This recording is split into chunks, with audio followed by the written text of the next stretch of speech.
I could go into a lot more detail, but instead, I'm going to talk to you about the deadly terrorist threat we face.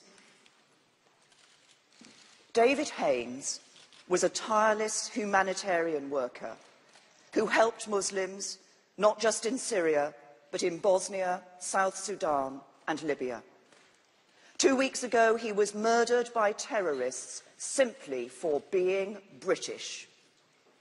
His murder followed the equally barbaric killings of James Foley and Stephen Sotloff, American journalists who were reporting to the world the plight of the Syrian people. The terrorists who murdered David Haines like to call themselves the Islamic State. But I will tell you the truth. They are not Islamic, and they are not a state.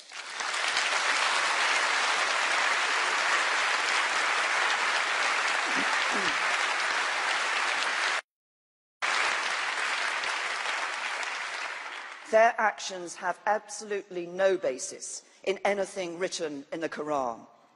What they believe has no resemblance whatsoever to the beliefs of more than 1 billion Muslims all over the world.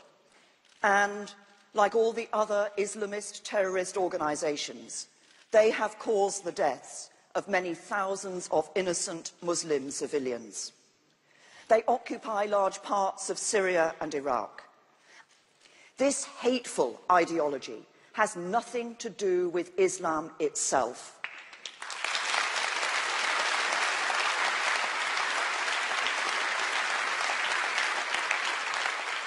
And it is rejected by the overwhelming majority of Muslims in Britain and around the world. The Quran says, "O mankind, we created you from a single pair of a male and a female, and made you into nations and tribes that ye may know each other." It says, "Let there be no compulsion in religion." So let this message go out from this hall, that the extremists will never succeed in dividing us. Let the message go out that we know Islam is a religion of peace and it has nothing to do with the ideology of our enemies. Let us stand...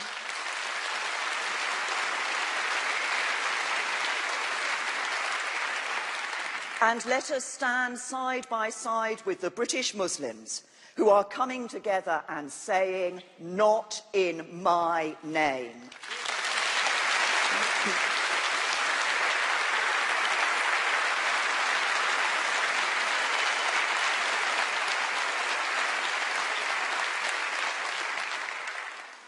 We must do everything we can to defeat this ideology and prevent the radicalisation of young British Muslims. We're toughening up the charity rules and the powers of the Charity Commission, working with Ofcom to deal with extremist broadcasts, improving the inspection regime and strengthening the rules for schools.